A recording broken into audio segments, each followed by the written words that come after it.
Não sei como é que está o pessoal aí com véspera de feriado, mas obrigado vocês aí pela presença.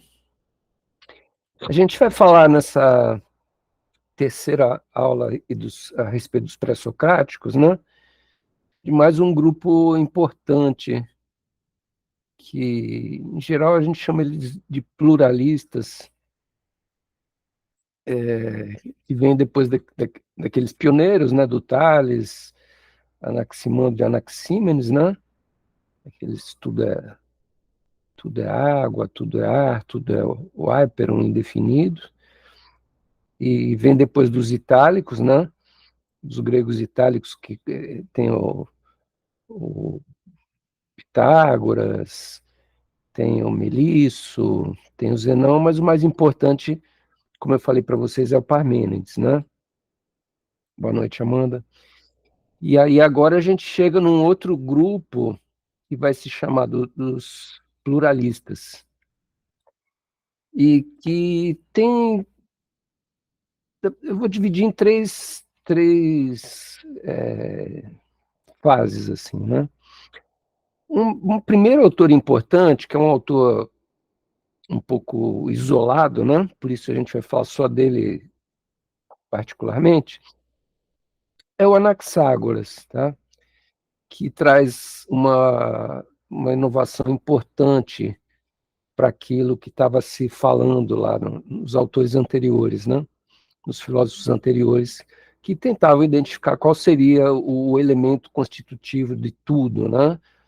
Seja a água do Tales, seja o número do Pitágoras, né? Eles estavam sempre tentando buscar o que era um constituinte de tudo, né? E a tese do Anaxágoras é interessante, ele fala assim, poxa, independente deles estarem certos ou não a respeito de qual é o elemento, né? Se a gente levar em conta que existe realmente esse elemento que compõe tudo, como ele contém tudo, ele tem que ser permanentemente transformado, né? Porque se a gente concordar com o Tales que tudo é água, né? Então a gente olha para o cachorro é um certo arranjo de água, né? A tela do computador, né, Tatiana? É um arranjo de água também, a água de um outro jeito, quer dizer, tudo é água, então, né, são só configurações distintas, assim, com que as coisas aparecem. Agora, a pergunta do Anaxágoras é muito apropriada. Assim, ele fala, bom, mas se está tudo mudando, né? Se tudo, a água vira tudo, tudo vira outra coisa, a água se transforma, tal, tal, tal. Quer dizer, a tendência disso não seria o mundo virar um caos, virar uma confusão, né? E aí ele chega a duas conclusões. A primeira é que sim, que como tudo deve ser formado de um elemento primordial, a tendência é esse elemento começar a se misturar em coisas diferentes e tudo virar uma confusão, virar um caos, né? Mas o desdobramento que ele tira, a segunda conclusão dele é a seguinte, olha, mas se o universo existe há um tempo imemoriável, assim, é muito antiga a existência do mundo, né? Os gregos já sabiam disso. É muito antiga a existência do mundo. E se até hoje não virou caos, é porque deve existir uma força, uma inteligência, né? E aí ele cria esse termo aí, nous, que é uma palavra que quer dizer uma inteligência, mas é uma inteligência divina, né? Uma inteligência acima do ser humano, acima de tudo, né? Deve existir uma inteligência, então, que não deixa tudo virar um caos, e que estabelece a ordem no mundo, né? Então, o Anaxágoras ele tem essa dupla importância de identificar o problema que estava implícito nos autores anteriores, que se tudo é um elemento, quer dizer, esse elemento tem que estar o tempo inteiro mudando, né? E a tendência disso seria o caos, mas o nous não deixa, né? Então, o nous periodicamente interfere no mundo para que deixar as coisas organizadas, né? Então, essa é a contribuição importante do Anaxágoras. Aí, emendando nessa ideia, num certo sentido, a gente já pode falar do Heráclito, que vai ser, para a disciplina da filosofia, do jeito que eu estou apresentando para vocês, vai ser o autor mais importante desse grupo aí dos pluralistas. Vai ser o Heráclito, né? Por quê? Porque a tese básica do Heráclito justamente vai trabalhar essa questão que o Anaxágoras, vocês veem que eles são da mesma, nasceram no mesmo ano, em 500, né? Vai trabalhar exatamente isso que o Anaxágoras também trabalha. Mas essa tese, fundamentalmente, é do Heráclito, quer dizer, de que tudo está o tempo inteiro em mudança, porque, independente de qual seja o elemento primordial, se tudo é feito de um elemento só, esse elemento tem que estar o tempo inteiro mudando e aparecendo de maneiras diferentes, né? Então, esse é o grande questionamento do Heráclito, né? O Heráclito, ele é um autor muito importante da história da filosofia. Eu já destaquei na aula passada para vocês o Parmênides, né? O Heráclito é um outro segundo nome muito importante da história da filosofia, apesar de existir fases que valorizam mais o Parmênides e fases que valorizam mais o Heráclito, né? E o nosso mundo moderno nitidamente valoriza mais o Parmênides, que é aquele da estabilidade, o que é, o que não é, né? Quer dizer, a coisa da lógica, da matemática, do computador, da física, né? Enfim, o Heráclito não, o Heráclito é aquele que vai dizer que justamente o mesmo homem não se banha duas vezes no mesmo rio, quer dizer, tudo é permanentemente transformação, não existe o mesmo homem, né? O rio que a gente se banha não é, nunca é o mesmo. As águas estão correndo, quer dizer, são outras águas que passam pelo meu corpo enquanto eu estiver mergulhado no rio, né? Então, essa máxima dele é a característica mais importante do pensamento do Heráclito, né? A origem dela é essa que eu falei para vocês, quer dizer, se tudo tem elementos primordiais, fundamentais, esses elementos têm que estar o tempo inteiro se transformando, e sabe-se pouco do Heráclito, assim, da vida dele, né? Apesar dele ser um autor importante, o que se sabe desses autores antigos, inclusive, é muito pouco, porque não havia na época essa ideia de biblioteca, de preservar os escritos, né? Então, boa parte do que eles escreveram se perdeu. Um outro problema também é que, assim, eles não escreveram muito, alguns autores escreveram mais, outros escreveram um pouco menos, né? Mas existem algumas referências importantes. Então, tem um autor que se chama Diógenes Laércio, ele escreveu o primeiro livro de história da filosofia, isso ainda na antiguidade, né? E ele, como ele era mais próximo, né, desses autores, acredita-se em muita coisa do que ele dizia nesse livro dele, apesar do livro ter muita coisa de piadas, passagens polêmicas, engraçadas, né? Enfim, mas dá-se alguma credibilidade ao pensamento dele, até porque é o único que tem, e que dizia, então, que o Heráclito era um cara austero, nobre, mas era muito recluso, vivia solitário, enigmático, né? E era chamado por algumas pessoas de o obscuro, porque o pensamento dele era muito difícil de entender, né? Quer dizer, é mais fácil você achar que o homem é sempre o mesmo do que você falar que o homem está sempre o tempo inteiro mudando, né? Mas existe um elemento favorável à tese do Heráclito, que é a nossa experiência do mundo, né? A gente tem uma certa idade, tem 18 anos, tem 20 anos, tem 30 anos, mas a gente já teve 10 anos também. Então, assim, a gente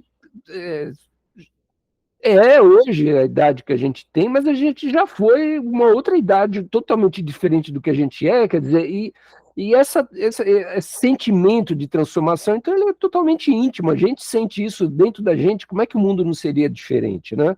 No caso do rio, isso é muito evidente, quer dizer, você fala que aquele rio se chama Tietê, aquele rio se chama Amazonas, né? Você dá um nome para o rio, mas o rio o que, que é, né? O rio é a água correndo no leito, né? Então aquilo ali é puro fluxo, né? Tem uma passagem do Guimarães no Grande Sertão Veredas, né? Em que ele está discutindo um pouco o problema da linguagem, o problema das estabilidades, e ele fala, e cachoeira, o que é cachoeira, né? O Rio Baldo lá é o personagem dele que está matutando ali, é um caboclo que está matutando da vida e tal. Ele fala, o que que é cachoeira? Ele fala, a cachoeira é a água caindo num barranco, né? Secou a água ou acabou o barranco, não tem mais cachoeira. Então, é tudo muito efêmero na vida. Essa que é a ideia um pouco desses autores. A gente acha uma flor linda e tudo mais, poxa, mas ela vai durar 2, 3 dias, uma semana no máximo, e aí vai murchar e vai morrer, quer dizer. Então, essa coisa da efemeridade da vida, da velocidade da transformação, que é o pensamento que o Heráclito traz à tona, né? Se contrapondo violentamente, nitidamente, em relação ao pensamento do Parmênides, que era aquela coisa fixa, né? Ah, o que é, né? Então eu sei o que, que é um cachorro, né? O cachorro é um bicho assim, essa, né? O Heráclito vai dizer, não, não sei, porque o cachorro ele pode ter 3 dias de vida, ele pode ter 1 ano, pode ter 5, pode ter 20, sei lá. Quer dizer, qual que é o cachorro? É o cachorro novinho, é o cachorro velho, né? Qual deles que é mais cachorro do que o outro? Então, existem muitos problemas, né, relacionados a essa experiência que a gente tem do mundo, do fato do mundo estar sempre se transformando. Tá? Do Heráclito, assim, até melhor do que outros autores, né, se conhecem um certo número de fragmentos, né, 130 fragmentos, que são 130 pequenas frases, pequenas passagens de texto, que chegaram até nós, né? Que sua obra teria um título assim sobre a natureza. Essa obra particularmente não sobreviveu, mas a gente tem os fragmentos que foram traduzidos, inclusive para português, tem uns 10 anos aí, né? Então tem edições específicas tratando dos fragmentos do Heráclito, volto a dizer, porque é um autor muito importante, tá? E a ideia principal dele, então, é essa. Tudo é um fluxo constante. Não é possível entrar 2 vezes no mesmo rio, pois a substância mortal jamais se mantém 2 vezes no mesmo estado. Né? Quer dizer, essa ideia de que tudo aquilo que não seja uma divindade, né? Tudo aquilo que não seja da ordem do divino, é alguma coisa que está o tempo inteiro um pouco morrendo, um pouco acabando, está no rumo da morte. Né? Tudo que vive evidentemente tem como fim, né, término, né, a perspectiva de não viver mais. Né? E para algumas coisas isso é mais duradouro, um homem vai viver 70, 80 anos, um cachorro vai viver 20 e a flor vai durar 5 dias. Então, cada natureza dessa vai ter um certo fluxo, né? Mas o fluxo é uma coisa que a gente olha para o mundo e a gente percebe ele, né? Então Heráclito vai dizer, o Parmênides era maluco de dizer que o que é, o que não é, nada muda, não tem movimento, não tem, né? Ele era doido, porque tudo é movimento, né? Então, é, é, como esse movimento se constitui, como ele funciona, o Heráclito também tinha que jogar uma hipótese, uma explicação de por que tudo muda, né? E a explicação do Heráclito é a seguinte, ele vai introduzir mais um elemento daqueles que a gente já conhece, né? A gente já viu a água, já viu o ar, e o Heráclito vai falar no fogo. Ele vai dizer, olha, o elemento primordial é o fogo, porque o fogo, ele tem a capacidade tanto de destruir, né, porque ele queima uma madeira e destrói, né, quanto ele também tem a capacidade de criar, porque afinal de contas as cinzas também são uma criação, né? Então, do mesmo jeito que a gente percebe, né, que o fogo em relação à madeira destrói a madeira e cria cinzas, né, em relação a outras coisas, quer dizer, a gente come, então a gente destrói o arroz e feijão e a gente vive, a gente cresce, né? Então, esse fluxo, né, ele é permanente, o que existe é o fluxo, e o fogo é a força com a qual as coisas sofrem a transformação. Se não fosse algo que destrói as moléculas de arroz, de feijão, e coloca aquilo como moléculas do meu corpo e alimenta minhas células, né? Quer dizer, não seria possível nada. Para o Heráclito, quem consegue fazer isso é o fogo, né? Para a gente, hoje em dia, a gente tem outras explicações, mitocôndria, sei lá o que é célula, sangue, tal, tal, tal. Mas na época, para ele, tudo que era destruído e que se transformava em outra coisa, era, no fundo, uma atuação do fogo, né, que é uma espécie de luta de contrários. Então, o fogo, ele, como ele consegue tanto destruir quanto ele é necessário para criar um novo, ele vai ser uma luta de contrários. E aí o Heráclito vai dar um nome para esses contrários com luta. Ele, em luta, né? Ele vai falar que toda vez que destrói, isso que destrói por intermédio do fogo, ele vai chamar de ódio. E tudo que junta por intermédio do fogo, ele vai chamar de amor, né? Então, a cosmologia, mais ou menos, né, o sistema, o pensamento do Heráclito é esse, quer dizer, o fogo consome toda a matéria, e quando ele cria coisas novas, estabelecidas e, né, positivas, né, é o amor, e quando ele destrói, pura e simplesmente, ele é o ódio, né?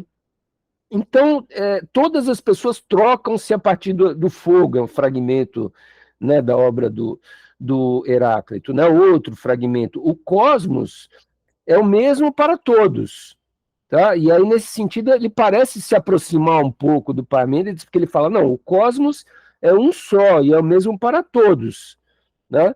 Mas ele não é produto de nenhum deus nem dos homens.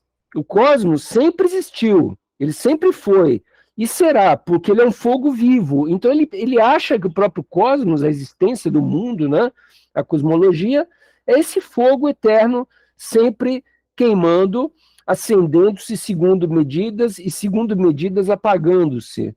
Tá? Então ele tem regras, né? Medidas ele quer dizer que tem regras que regem o cosmos. Então, se você pega, por exemplo, as medidas da água, né? A medida da água é assim: se você for esfriando a água, na hora que você chegar no 0 graus, ela vai se tornar gelo, quer dizer, vai morrer a água e vai nascer o gelo na cabeça do Heráclito. E quem que fez essa mudança? É o fogo. Por quê? Porque a temperatura que foi baixando, baixando, baixando, e chegou num ponto limite da medida dele em que aconteceu isso. Se você for subindo a temperatura da água, quando você chegar perto de 100 graus, o que vai acontecer? Vai morrer a água e vai nascer o vapor, vai nascer, né, ele vai evaporar e vai virar outra coisa. Então, percebam que é toda uma teoria, né, da transformação, e que é uma teoria que tem muita condição de explicar o mundo que a gente vê, né? O mundo que a gente sente, o mundo da nossa certeza sensível, daquilo que a gente está exposto dia a dia, que a gente está exposto na nossa história, é bem tranquilo de entender a partir dessa ideia de uma permanente transformação, né? Então, o fogo sustenta a dinâmica do cosmos, né? Une e separa, promovendo as transformações do contínuo fluxo. E o cosmos tem em si, como interno, um fim em si mesmo, quer dizer, ele tem uma espécie de organização, que é um pouco aí, voltando àquela ideia do Anaxágoras, né, seria essa inteligência do cosmos, né?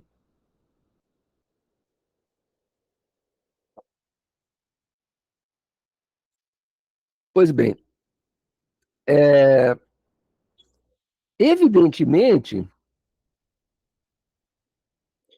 essa teoria, ela se choca radicalmente contra a teoria do Parmênides, porque aquele dizia que tudo era a mesma coisa, que não tinha movimento e tal, e esse aqui está dizendo que nada nunca é a mesma coisa, que tudo está o tempo inteiro se transformando, né?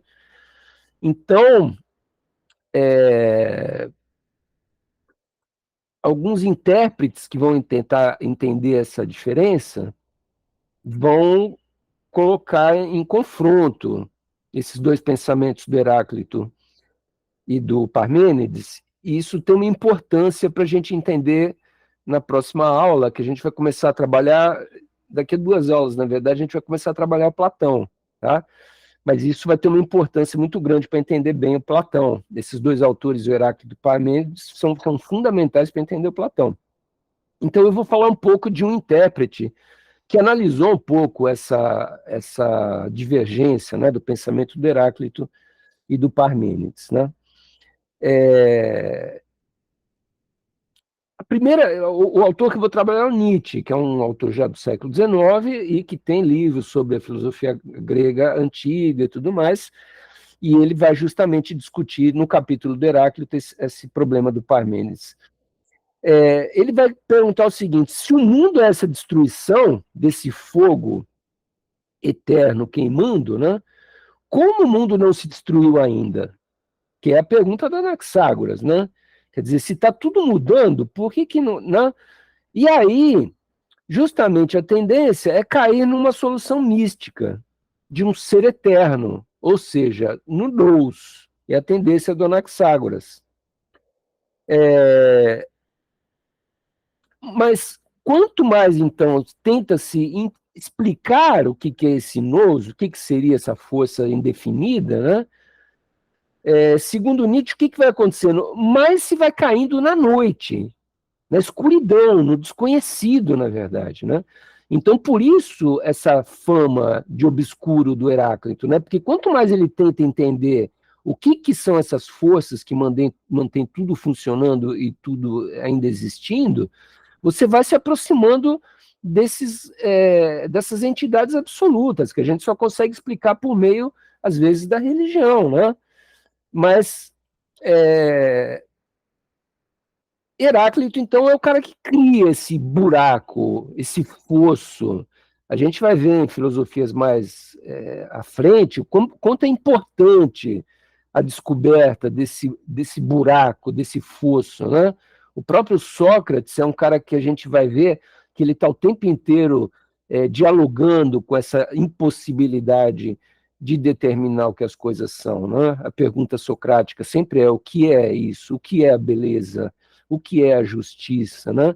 E vários dos diálogos socráticos, ele não vai chegar a lugar nenhum, ele não vai conseguir resolver a pergunta, muito pelo contrário, ele vai destruindo todas as perspectivas de resposta que se pode dar e vai chegar num grande buraco existencial, né? Numa coisa profunda, a partir da qual a gente parece que não vai descobrir nada, tá?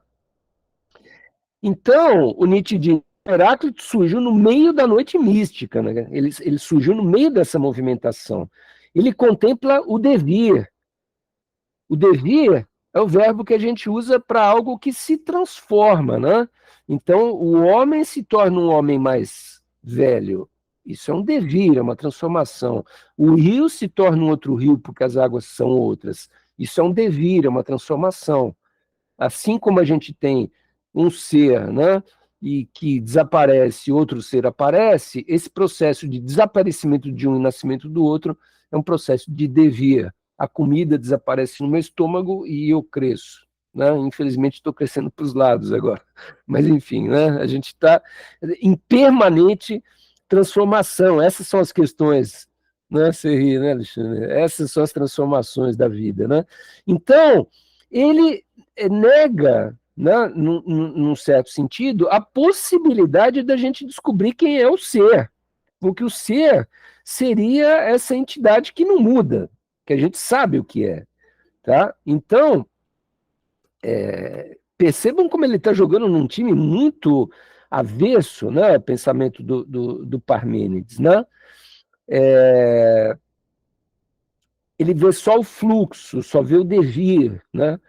Agora, quem vê o estável, quem vê o estável para o Heráclito é quem tem a vista curta, quem quer facilitar a vida, aí quer ver estabilidade. Mas, no fundo, a estabilidade não existe. Se a gente parar para pensar, tudo está permanentemente em constante transformação. Então, o Heráclito ele é hostil em relação ao modo de ver do Parmênides, que é o modo de ver onde justamente as coisas são o que são. Tá? E, em geral, associados isso com a razão, com as explicações lógicas. Todas as coisas em todos os tempos têm em si os contrários, é uma afirmação do Heráclito, né? Ou seja, tudo tem o contrário dentro de si. Se não existisse o contrário dentro de algo, esse algo nunca mudaria. Mas como tudo está o tempo inteiro mudando, isso é a prova mais cabal de que a contradição está dentro de cada coisa, né? Olha como ele fecha umas coisas bem interessantes, né? Ele vai estabelecer, por exemplo, uma relação entre o uno e o múltiplo, quer dizer, ele vai dizer essas coisas não são do jeito que o Parmênides falava. Tá? O Parmênides, por outro lado, Aí, falando um pouco do outro lado da moeda, né, ele vai também ter raiva de quem pensa do jeito do Heráclito. Tá? O Parmênides é o contrário, exatamente o contrário do Heráclito. Quer dizer, o que é. Né? Então, o homem é um homem. Né? O que vai dizer o Nietzsche, né, a respeito do Parmênides? Né? O Parmênides calcula tudo na escada de corda da lógica. Né? O Nietzsche não gosta muito do Parmênides. Ele fala, ele vai se amparar numa espécie de muleta. Exatamente, Daniele. Para o Heráclito, nada é permanente, né? Que é um pouco o que a gente percebe do mundo, né? Quer dizer, agora é noite, tá? E daqui a pouco não é mais noite, né? E depois vai virar noite de novo. Quer dizer, tudo no mundo, né? As sensações que chegam para a gente são sempre de mudança.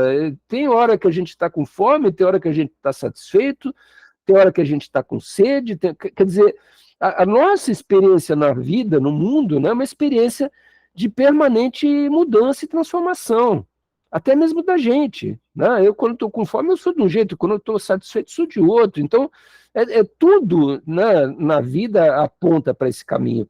Mas a lógica diz, não, você é um ser humano que estuda filosofia, quer dizer, ela tem essa necessidade de colocar a gente dentro de uma caixinha, digamos assim, né? E dizer assim, não, isso aqui é o marco, né? Então, essa dualidade que está em jogo aí, duas filosofias, uma que aposta não, é importante ter essa certeza, e outra que está dizendo, olha, essa certeza é ilusória, tá? Quando a gente chegar no Nietzsche lá na frente, ele vai dizer exatamente isso, essa certeza é uma mentira, mas que facilita a vida, então é uma ilusão que deixa a gente mais tranquilo, né? Como é que seria a vida da gente se a gente achasse que cada dia é matar um leão, né? Então a gente acha que não, que é tudo tranquilo, que a gente, né, tem certas estabilidades, então a gente arruma um emprego, a gente arruma um relacionamento, a gente, né? Mas em algum momento vem o velho Heráclito e fala assim, pois é, né, o cara foi demitido, pois é, o divórcio, pois é, né, e tal. Quer dizer, essa luta, né, da gente querer a estabilidade, querer o fixo, é uma força que a filosofia do Parmênides representa, e essa outra força que o tempo inteiro está dizendo, olha, as coisas não são assim, por mais que a gente queira se enganar, né, e achar que tudo é estável, né, no fundo não é leão por dia mesmo e tal, tal, tal. Então, quer dizer, essa tensão aí que está colocada, né? E o Nietzsche é um autor que vai destacar muito esse lado do Parmênides, como negativo, e ele vai dizer a frase do Nietzsche aqui, né? E quando ele usa essa corda da lógica para criar as abstrações mais puras, subtraídas de qualquer realidade, né? Porque para você conseguir construir um ser fixo, você tem que arrancar a realidade desse pensamento, né? Se for um pensamento com realidade, você não consegue estabilizar. Né? Você não consegue dizer o que é uma pessoa. Cada 5 minutos a cabeça da pessoa está num lugar diferente.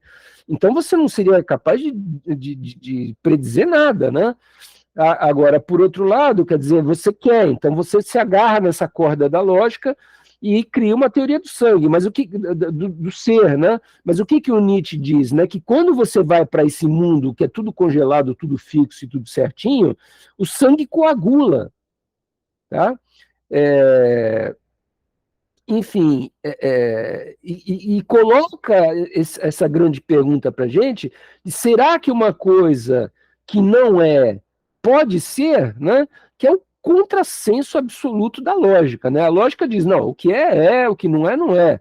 E o pensamento do devir, do Heráclito, vai dizer, não, o que não é, pode ser, né? Por quê? Porque vocês não têm 40 anos de idade, a maior parte de vocês aqui, eu acredito que não tem 40 anos de idade. Agora, vocês não têm 40 anos de idade, entendeu? Então, no fundo, vocês já são alguém que tem 40 anos de idade, mas não agora, na sua história de vida, né? Quer dizer, você vai chegar lá. Então, é esse tipo de pensamento daquilo que não é, né?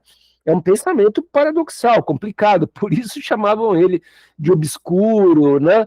Mas percebam que ele está entrando em contato com uma coisa muito interessante e que justamente desafia, né, as ciências exatas, o pensamento lógico, né?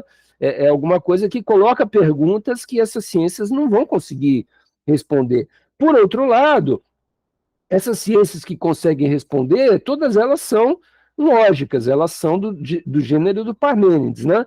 E aí o que o Nietzsche vai dizer? É que toda confiança imediata dessa lógica é uma pura tautologia, né? Tautologia é algo que na própria coisa já está explicado o que ela é, né? Então você quer dizer que uma bola é redonda. Não, mas isso é uma tautologia, porque toda bola tem que ser redonda, né? Então, quando você fala bola, o redondo já vai junto. Se alguém explica que a bola é redonda, isso é uma tautologia, é repetir aquilo que já está na cara, que a gente já sabe, né? Então ele vai dizer, esse tipo de pensamento que diz que as coisas são fixas e nada muda, são exatamente um A igual a A, né? Mas esse pensamento tautológico que sofre quando você diz que o que não é, é. Né? O pensamento tautológico tem que dizer que o que não é, não é. Então, se a gente não tem 40 anos de idade hoje, então a gente não é um cara de 40 anos e ponto final, vamos parar por aí. Esse negócio de ficar achando que eu vou ser, que eu já fui e tal, não sei o que lá, começa a ficar complicado, né? Mas o Heráclito está fazendo uma filosofia que vai ter que lidar com essa complicação, as coisas não são simples, né? Se fossem, talvez não precisasse da filosofia estar pensando coisas que levam a gente para além da pura tautologia, daquilo que realmente a gente fala, não, a pessoa tem 40 anos, ou tem 39, ou tem 38 e acabou, né? Ele vai dizer, não, não é exatamente assim, né? Então, Heráclito e Parmênides é uma espécie de contraposição. Eu não sei se vocês lembram que eu falei na aula passada, né? Que o Parmênides dizia que existia o caminho da verdade e existia o caminho da polimatia, das poli, né, das múltiplos matia, discursos, né, das múltiplas explicações. As múltiplas explicações é um que diz que tudo é água, outro diz que tudo é ar, outro diz que tudo é indeterminado, né? Agora vem o Heráclito e fala que tudo é fogo, né? Então, o Parmênides, ele não aceita isso, entendeu? Ele fala, não, o ser é o ser, né? É tudo fixo, é tudo, não dá para ter múltiplas explicações, porque aí todas elas provavelmente estão erradas, porque a única explicação correta é a minha, que é que tudo é o ser, né? Então percebam que tem aí um grande embate, assim, né? Tem uma grande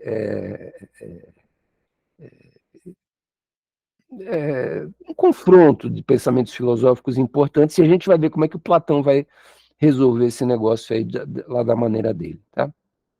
Aí, ainda na aula de hoje, agora esses três autores que eu tenho que falar, são três autores que a gente poderia reunir no mesmo bloco, tá? Se o Anaxágoras tem o pensamento bem original dele, né, de que existe o nous que organiza o caos, o Heráclito tem esse pensamento de que tudo é permanente fluxo, devir e movimento, né? O Leucipo, o Empédocles e o Demócrito, dá para a gente colocar mais ou menos próximos, né? Eu vou começar falando do Empédocles, porque o Empédocles, por que ele é próximo do Demócrito e Leucipo, né? Como eu falei para vocês, o nome que dá título a esse grupo aí é os pluralistas, né? Por quê? Porque ao contrário dos autores anteriores, que eram monistas, a gente poderia dizer, né? O Tales tudo é água, né?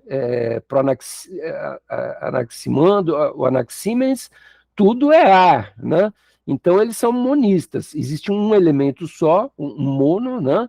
E tudo é derivado daquilo. Os pluralistas vão dizer o quê? Não, não é um elemento só. É por isso que ninguém está acertando, né? Na verdade, o Empédocles vai levantar a hipótese de que a matéria é feita, constituída por 4 elementos. E percebam que esse tipo de pensamento que nasceu na filosofia, ele vai ter uma importância violentíssima. Por mais de 2000 anos, o conhecimento humano não vai muito além dessa história de que são 4 elementos. as primeiras tabelas periódicas mais consistentes, assim, que vocês estudam lá na química, vocês podem até ver direitinho depois com a professora lá de química, mas elas são do século XIX, né? Então, é muito tardio a descoberta de que tem tabela periódica, tem oxigênio. O oxigênio foi descoberto na virada, acho que do 19 para o 20, assim, é uma descoberta muito tardia, né? Esse fato de que tem esses elementos primordiais e tudo mais, é uma descoberta muito recente. O Empédocles, ele dominou durante 2.000 anos essa tese dele, de que a matéria é feita de 4 elementos, a água, terra, ar e fogo, né? A água, por quê? Porque ele pegou do Tales. O ar, por quê? Porque ele pegou do Anaxímenes. O fogo, por quê? Porque ele pegou do Heráclito. E a terra é a contribuição dele, digamos assim, para fechar esses 4 elementos dentro de uma certa lógica, né? Que ele achava que era a lógica possível para entender toda a diversidade das coisas, né?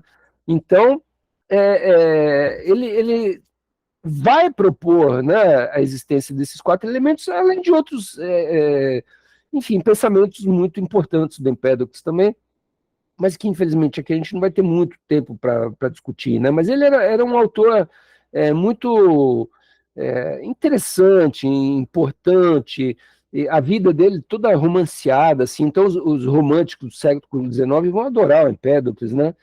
Tem um autor que vai escrever uma peça de teatro a respeito do Empédocles no século XIX, né?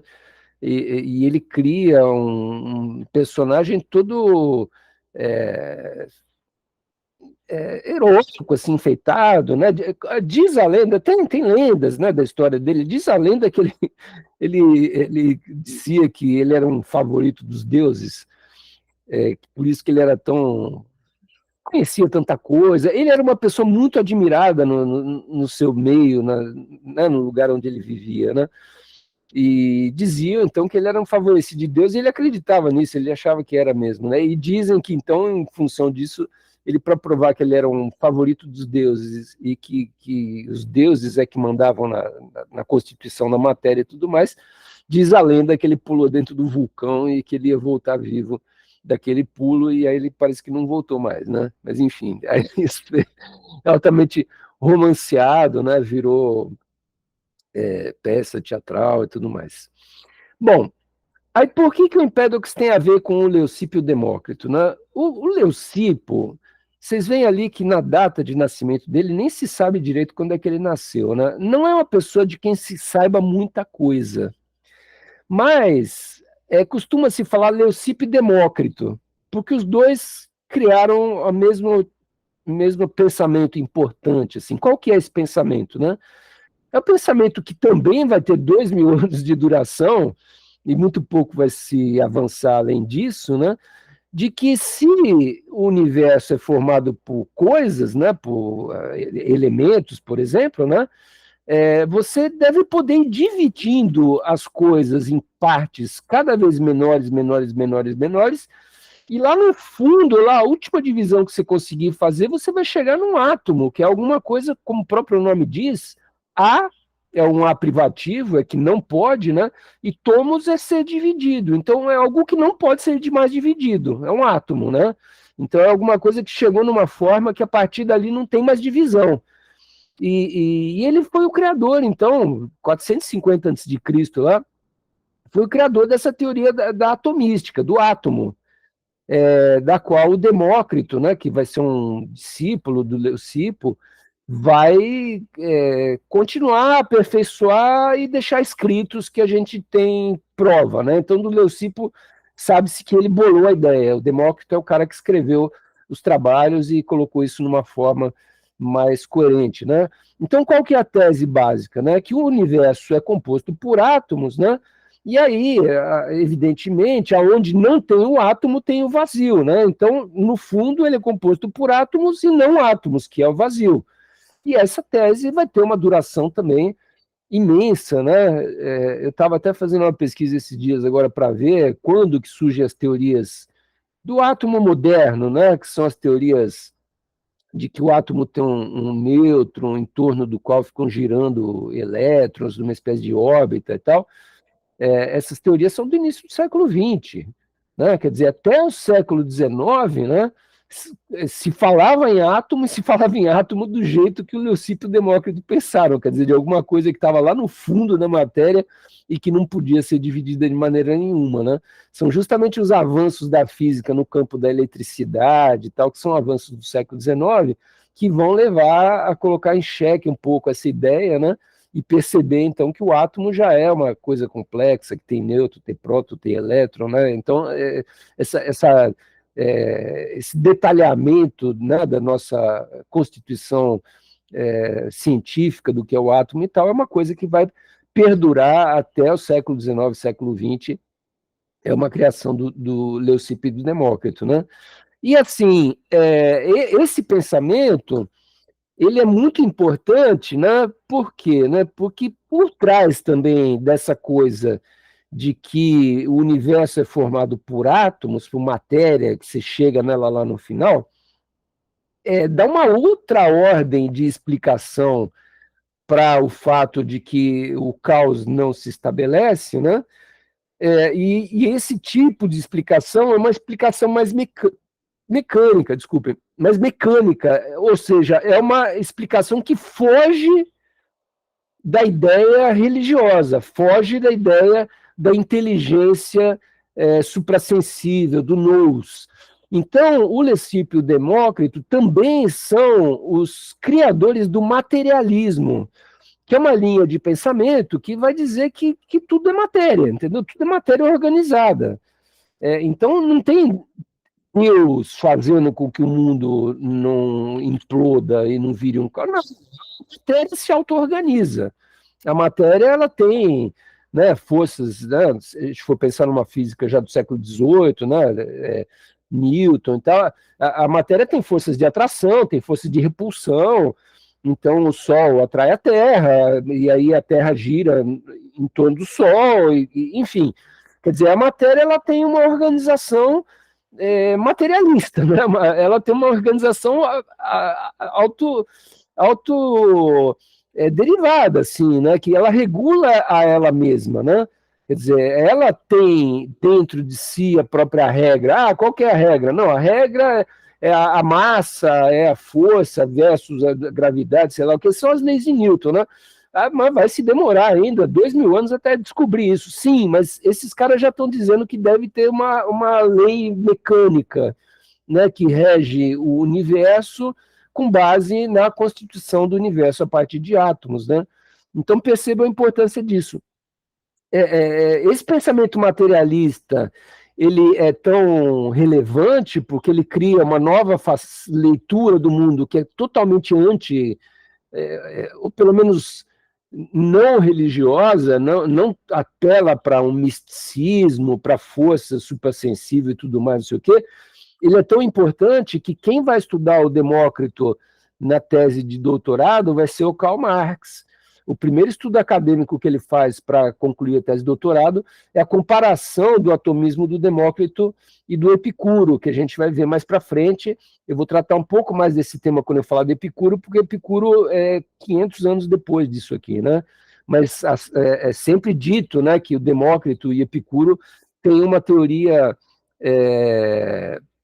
materialista muito parecida, né? E por isso o Marx vai se interessar em comparar, porque ele acha que não, ele acha que tem uma novidade muito grande lá no Epicuro, mas depois a gente vai ver isso. Agora, ambos são materialistas, e isso interessa ao Marx, né? Porque ele vai, dentro do seu pensamento e tudo mais, ele vai querer perspectivas filosóficas que se contraponham às perspectivas mais defensoras do misticismo, da religiosidade, né?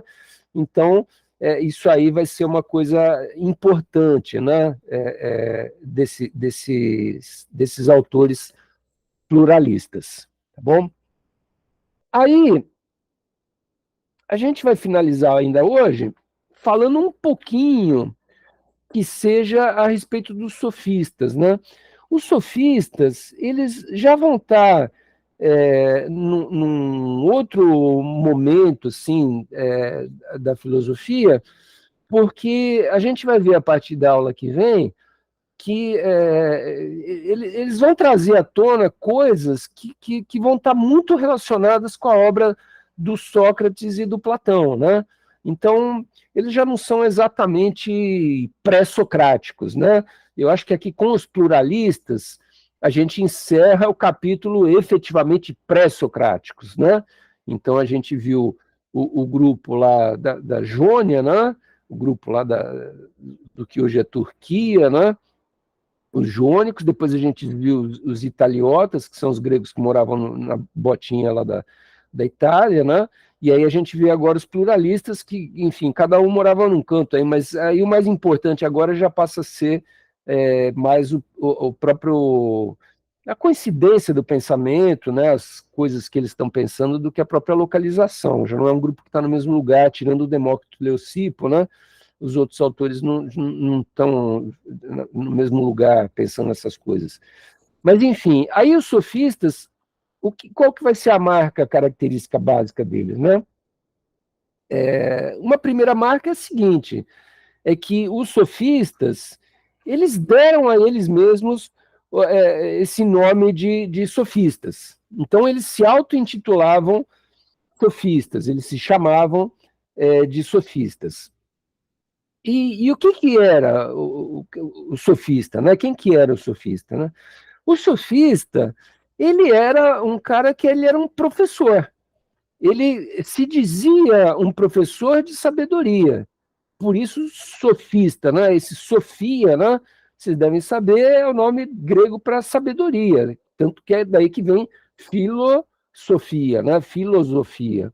É o amor ao conhecimento, ao saber, né? Então, os sofistas, eles eram também pessoas relacionadas com a sabedoria, mas relacionadas de que maneira, né? Eles queriam ensinar,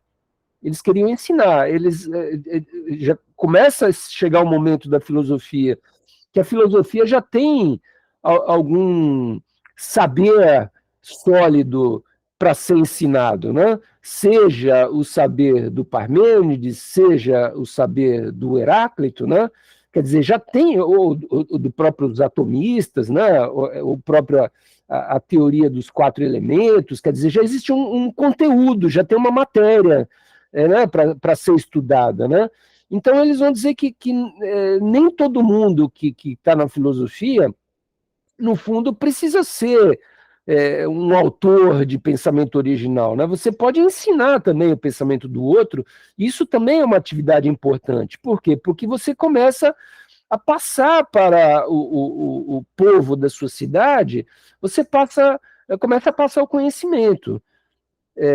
Para todo mundo. Não, né? Eles eram professores de uma elite, assim, né? Só quem passasse num sisu muito violento, assim, para entrar na sala de aula de um sofista, e o critério era absolutamente aristocrático, assim, então eles só davam aula para rico, né? Quer dizer, e queriam receber muito dinheiro, né?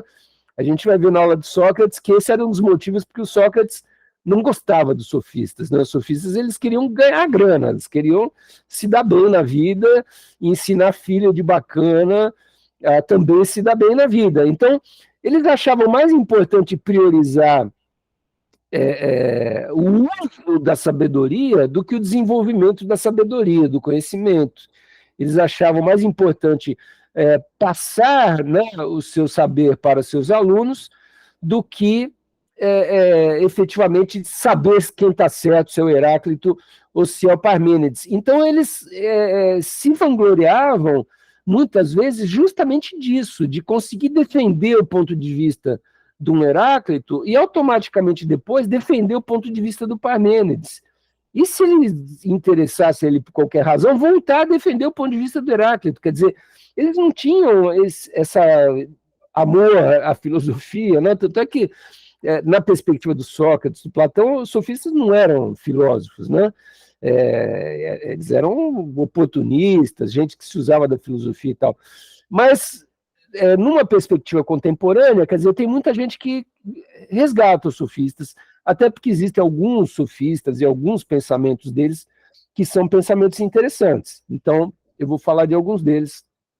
Estou aqui para a gente encerrar, né? Quer dizer, eles se baseiam, então, na observação para o fluxo do Heráclito, de tal maneira que eles também acham que você pode seguir o pensamento do Heráclito e depois você pode discordar, né? Já que o Heráclito falou que tudo é mudança, então eu posso seguir o Heráclito e daqui a pouco seguir o Parmênides de novo, e eu estou sendo, no fundo, heraclitiano porque eu estou mudando o ponto de vista, né? Olha que maluquice.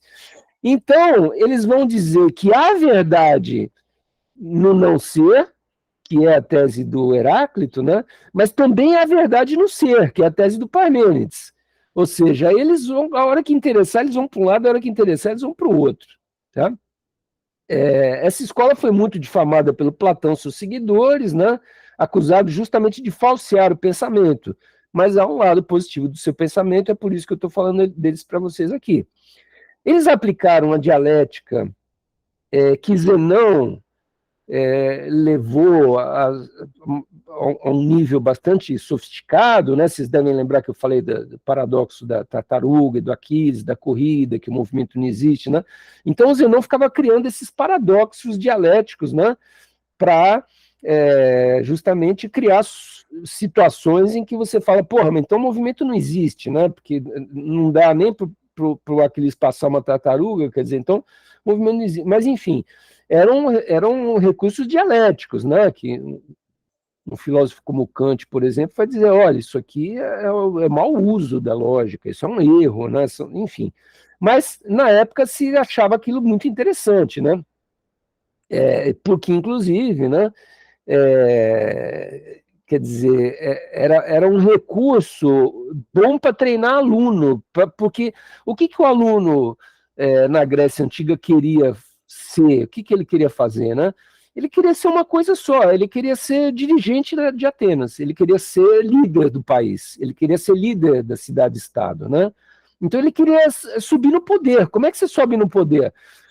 Na época, havia assembleias, que eram reuniões de todos os cidadãos gregos. Cidadãos gregos era uma perspectiva totalmente machista, aristocrática, então eram os nascidos em Atenas, ricos e que tinham escravos e homens, né, a partir de uma certa idade, inclusive. Esses cidadãos gregos se reuniam numa assembleia, e nessa assembleia todos eles falavam, e quem predominasse porque era melhor orador, ia angariando adeptos, assim, né? Era uma coisa de seduzindo os outros, né? Então, esse jogo de movimento, de você joga para cá, joga para lá e tudo mais, era uma estratégia retórica importantíssima. Tá? Então, os sofistas começam a dar uma importância para essa dimensão retórica, que também é um campo de estudo da filosofia. Né? Como é que você usa o discurso para obter alguma coisa que você está querendo? Né? Um recurso muito importante da retórica é justamente a dialética, é você uma hora levar para cá, levar para lá, porque você deixa as pessoas confusas e elas acabam se perdendo e perguntando para você, então o que eu faço? Você fala, então faz isso. Né? E, portanto, quer dizer, os sofistas se achavam sábios e se colocavam como pessoas que iam ensinar, né, esse tipo de coisa. Eu vou falar rapidamente de dois deles para vocês. Um é o Protágoras, né, que foi o primeiro que se autodenominou sofista e que dizia justamente que o seu trabalho era dar cultura, né? Os gregos tinham uma palavra para isso na época que chamava paideia. Aos alunos, queriam passar a cultura para os alunos, de modo a que eles soubessem conduzir bem os seus negócios e os negócios da família, né? Então, e do Estado, quer dizer, era uma coisa bem aplicada, assim, o objetivo era muito claro, ele queria formar bons governantes na aristocracia de Atenas, de Esparta e tudo mais. Assim, a reflexão sobre o bom, o belo, o justo, eram submetidos pelos sofistas ao desejo individual, né? Quer dizer, era uma coisa meio egoísta, assim, esse ensinamento dos sofistas, que é uma das coisas que o Platão e o Sócrates vão criticar muito neles, né? Eles acumulavam riqueza e viviam na luxúria, descuidavam do interior, da alma, né? Que vai ser outro questionamento que o próprio Sócrates vai fazer, tá? E aí, enfim, eu vou deixar para falar do Gorgias na próxima aula, mas eu vou falar só do Protágoras, pelo menos, qual que era a tese fundamental do Protágoras, né? A tese fundamental dele era a seguinte, que era impossível saber a verdade. Era impossível, né? Uma verdade para todos os homens era impossível. O que a gente ia ter realmente era a polimatia, que eram os vários pontos de vista. Então, um diz que o mundo é água, outro diz que é ar, outro diz que é fogo, e o que existe realmente é essa possibilidade das múltiplas explicações, porque uma verdade não é possível atingir para todos os homens, né? Então, percebam o grau de indecisão, né, que a filosofia dele leva. E aí a grande frase do Protágoras, aquela que anote aí, é o que cai em vestibular, é a seguinte: o homem é a medida de todas as coisas que são e que não são. Porque a hora que me interessa, eu vou dizer que o mundo é água. A hora que me interessa, eu vou dizer que o mundo é fogo, dividido entre amor e ódio, né? Então o homem tem que ser a medida. Aquilo que foi dito pelos filósofos, o homem deve simplesmente conhecer e, no momento apropriado, que aquilo for útil para o uso que a gente quer fazer daquela frase, a gente vai lá e pega da memória e lança a frase do filósofo para conseguir o que a gente quer, né? Mas o homem, no fundo, é a medida de todas as coisas. Essa é a grande tese do Protágoras, que inaugura, evidentemente, um grande subjetivismo, né? Uma grande individualismo, uma valoração do indivíduo que, num certo sentido, destoa um pouco da filosofia, por isso que eles vão receber tantas críticas, né? Mas aí a gente deixa para a próxima aula, e que eu falo um pouquinho mais do Gorgias, que é um outro sofista importante, e aí a gente já entra no Platão. Pessoal, terminamos nossa fase pré-socráticos, tá? E aí, então, eu já tenho condição de colocar um teste de múltipla escolha para vocês lá no site. Eu costumo dar um prazo, assim, né? Sei lá, 15 dias, 20 dias, né? Eu coloco um prazo lá para vocês, só mais para vocês se organizarem aí, de algum dia parar para fazer. É uma coisa que eu acho que dá para vocês fazerem, né, em meia hora, assim, vocês se organizam para fazer. E aí tudo múltipla escolha, eu coloco lá as perguntas e tem, né, 5 opções de resposta. Aí você só fazer um gráfico para mim. Pergunta A, pergunta 1, letra A. Pergunta 2, letra B. Pergunta 3, letra D. Né? Aí vocês fazem um gráfico, me mandam, e aí todo mundo que fizer eu corrijo com o maior carinho, dou retorno, falo dos acertos, dos erros, o que poderia ser diferente, né? Por que aquela alternativa não é válida, tá bom? E aí, provavelmente até semana que vem eu já coloco lá no site e depois eu dou um prazo de uns 20 dias aí para vocês fazerem. E fechamos por aqui. Valeu, pessoal. Obrigadão. Boa noite a todos. Bom feriado. Tá? Se cuidem. Boa noite, professor. Bom feriado. Valeu. Boa noite. Boa noite. Obrigado pela presença.